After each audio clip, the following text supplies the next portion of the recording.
check, 1, 2. Go! Curious about real estate? Yes! Then you've come to the right place. Get the knowledge you need, get over the fear, and get started. This is the Michael Quarles Real Estate Show with your host, Michael Quarles. Hello, everybody. Michael Quarles with the Michael Quarles Real Estate Show, and welcome to podcast episode 296. It is going to be 5 questions sent in by real estate investors. And remember, if you have a question, send your question to support@michaelquarles.com. We will get it asked and hopefully answered. Also, remember, we do have a coaching program. It is $297 a month or $1397 for a 6-month period. We will have one-on-one accountability calls. There are 60 plus classes a month that you can sit in on, or if you can't sit in on all of them, you can listen back to them because they are recorded and put up on our framework so you can hear it again. Then there are 60 or so videos and audios and a bunch of forms, the contracts we use, the reports we use, the market algorithm that we use, all the things that you need to succeed in real estate investing, including a CRM program to keep yourself organized. And those of you that need help answering your phone, we actually have a call center that you can be part of and participate in. So it is a pretty well-rounded opportunity to learn real estate investing.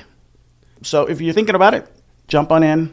Let's get you on the other side of profitability. Here we go. First question. I believe it was during your contract review discussion where you said that when you order an appraisal, that the appraiser would ask for the purchase and sales agreement. You stated you would never give it to him or her. Why? Well, basically, I don't want to lead the appraiser to an opinion. Let's face it, on a refi, they don't have an opinion of value. There's no purchase and sales agreement. And I don't want them to try to appraise something at a value that I think it's worth. Keeping in mind, we're buying properties based upon what the seller thinks it's worth. I need the seller to either be proven right or wrong based upon an independent opinion, which is why I also don't do it on the BPOs. I don't give my BPO agent any information. And because I don't, now I know that I'm going to receive an honest appraisal. And keep in mind that my agreement to purchase has an appraisal contingency in it.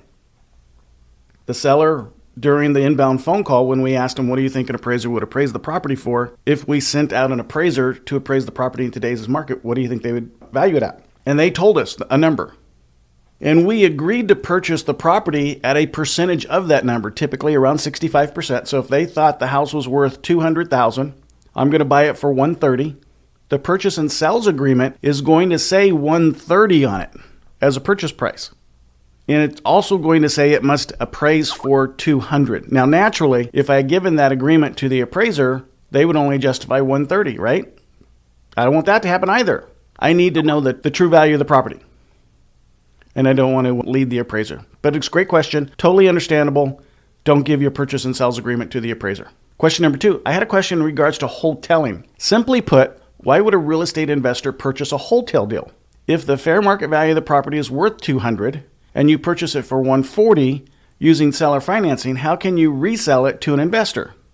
I don't understand why someone would pay full value or someone being an investor. Well, let's face it. We need to understand what an investor is and how we fit as real estate investors who are creative real estate investors inside of that market. The reality is most investors buy at 100% of value. Now, I'm selling my properties for 100% of as-is value, not 100% of ARV value minus repairs. I'm doing it what it's worth today, what an appraiser and a BPO agent said it was worth today. So I know when an investor, a typical investor who is willing to pay 100% sees my property on the multiple listing service, they see a reduced sales price already as it compares to other properties on the market, because most other properties are going to assume that there's been some ARV done. My property hasn't had any work done to it. So I'm buying that property in your example that's worth $200,000 for $140,000. I'm putting it on the MLS for $200,000. It may ARV for $300,000. If the investor takes it, wants to do some sweat equity in it, wants to do a little bit of rehab. Even if they contract it out, maybe they have to spend $40,000 to make it worth $300. I don't care, because I know it's worth $200 now, and I bought it up at a percentage of $200. Now, there are formulas to use to calculate from ARV to as is, and we cover all that in the coaching program, and those are very, very important formulas to understand. However, 75% of the investor pool out there is buying off the MLS at full price. Now, certainly, you and I would never buy off the MLS at full price. That's not what we do as creative real estate investors. I understand that. But understand that the guy or the gal who's buying out of town, who wants to go to the hot market, who's looking at cap rates and return on investments and all that kind of stuff, they're not concerned with buying at a great discount. They're concerned with buying a property that can cash flow, not cash discount. And my concern is buying them at a cash discount. That's what I want to do. And whether I pay it for cash or I get seller financing or sub-2 financing or a combination of those, whether to do an option, if we do a lease option, any of those things, my goal is to buy it at around 65 cents on the dollar. There is a formula that we use. So I understand it's hard for you to put your brain around. Just like I bet when you first started as a real estate investor, it was hard for you to put your brain around the fact that someone would sell something at a steep discount. Like, why would anybody do that? Especially if you're just going to resell it on the MLS. Why wouldn't they do that? Well, the reality is they will. And I've proved it hundreds and hundreds and hundreds and hundreds of times. So bear with me here and just believe it happens every day. And my coaching students are proof of it. It's not just me doing it. In fact, there's a really famous trainer in the country who sent me an email 2 weeks ago, I won't mention names, who said, Mike, you're right. This wholetail method is awesome. I'm going to stop doing wholesale deals. And I threw my hands up in the air and I said, I got another one hooked, because the wholetail situation, the wholetail platform, the wholetail concept is so much better than the wholesale concept or the assigning concept. Make all the money if you're going to do a real estate transaction, because finding the deal, finding the opportunities is the hard work. You just need to know how to present it to the public for sale. You need to know how to present it to the seller to sell to you at a discount and to the buyer for them to pay full price. Once you learn how to do that, piece of cake. Thanks for listening. We'll be right back. Are you running out of leads? It's time you tried Yellow Letters at yellowletters.com. Get motivated seller leads through yellow letters, postcards, zip letters, typed professional letters, greeting cards, door hangers, and business cards. Yellow Letters is a full-service marketing company created with your success in mind. Get the personal attention you need to get your direct mail campaign started, and get in touch at yellowletters.com. And we are back in 3, 2, 1. Question number 3. What if you tie up a property and set it up as a wholetail deal and list it on the MLS? Well, that's what we're doing. And then you can't sell it. Do you cancel the deal with the seller, or do you close on it? I close on it. I don't think it's ethically responsible to lead someone down the line and say, hey, just because I can't find a buyer, I'm not going to buy it from you. That's wrong. Now, maybe you lost money, maybe you can't find your money now, but you should never lock up a deal not knowing where your money comes from, not knowing how you're going to close on something. But I get it. Every once in a great while, you have 2 deals facing, you only have enough deal for one, you got to cancel the other one, but you don't wait until the last day. As soon as you know you have to cancel something, cancel it. It's the most responsible thing to do for our profession. It's the most responsible thing for the seller, and it's the most responsible thing for you. But if you don't know you can't buy it, then continue forward. But if you don't have a buyer when your contract says that you have to buy it, you buy it. Keep in mind, as we go through and we learn real estate investing and we start becoming really proficient at this, some of the things that we want to do on a weekly basis is talk to various lenders. And as you make these relationships and you start putting yourself out there and looking for money, the money will find you. You'll find it. But if you just sit on your couch, watch TV, eat potato chips, money's not going to find you. It's not going to show up at your front door. You have to go and find it. And if you had the ability to find a seller that wanted to sell you a property at 65 cents or less on the dollar, then I know you have the ability to go find the money. So even before you have a contract, start looking for the money. Understand where money comes from: seller financing, sub-2 financing, hard money, equity lenders, traditional lenders, retirement accounts, friends, joint venture partnerships. There's a lot of folks out there that have money sitting on the sidelines. They're making 0.5%, and they'd like to make 6%. And you'd like to make them make 6% too. Because let's face it, if you found the deal and you're going to make 35% income off that deal, giving 6% to somebody's not a big deal. It's just not. So find the money as you're finding the deals. There's a lot of folks that say find the buyer before you find the deal. I'm not saying you have to. I'm saying you find the money and you find the deal. So find the money, find the deal, find the deal, find the money. But it's a constant search for the money, because money source will dry up. The more and more and more properties you buy, the more and more and more properties you're turning, the more money you need.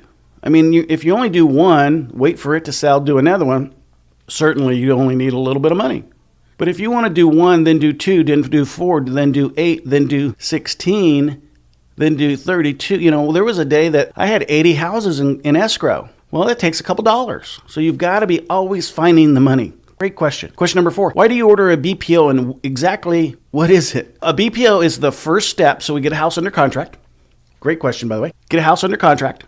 Then we hire a company. Now, I use a national company because I buy a lot all over the place. We hire a company to do a broker's price opinion. So it's a mini appraisal. But what it does that an appraisal doesn't do for me is it will go out to the property and give me an idea of the as-is value and the ARV value, and then what the agent, the real estate professional, thinks that the cost to bring it from as-is to ARV is going to cost, which is a great thing. I'm not always going to rely on their number, but their number is one of the pieces of information that I'm going to utilize and use as I decide to fall forward and buy this property. But it's the first step. So I get a house under contract, call my national company or email my national company, order my BPO. They cost $150. And yes, boy, it's a wasted $150 if you don't buy the property or the BPO comes in low.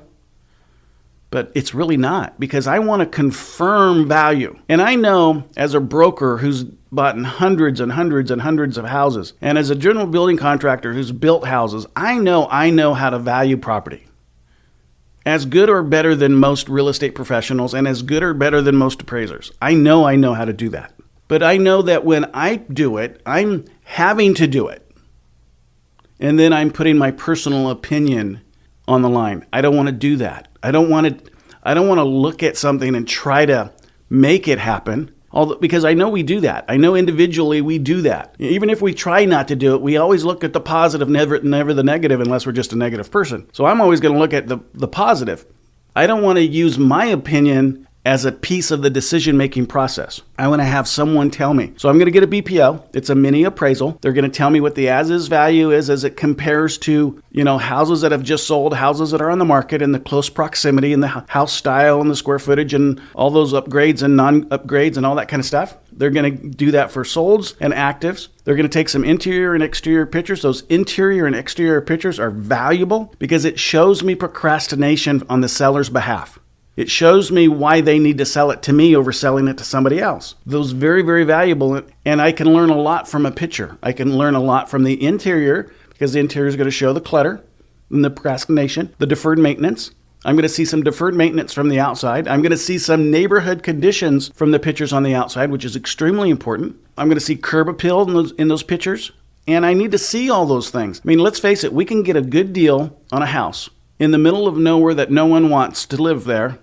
And you really wouldn't know that unless you had someone out there giving you a BPO and the picture so you can see it. Then you're going to fall forward after the BPO. You're going to open up the closing or open up escrow. And then you're going to get your preliminary title report from there. And then there's some other reports that you want to get after that. And this is all going towards your decision to actually buy the property. As soon as you have the agreeing in your brain, I'm going to buy the property, then you start marketing it. Because you shouldn't market something you're not going to buy. Great question. Question number 5. What is one thing I could do today to help buy a house? Wow. Oh my goodness. Well, set your alarm clock. Okay, let's think about tomorrow instead of today, because today is already happening. Set your alarm clock for tomorrow to get up an hour earlier than you typically get up.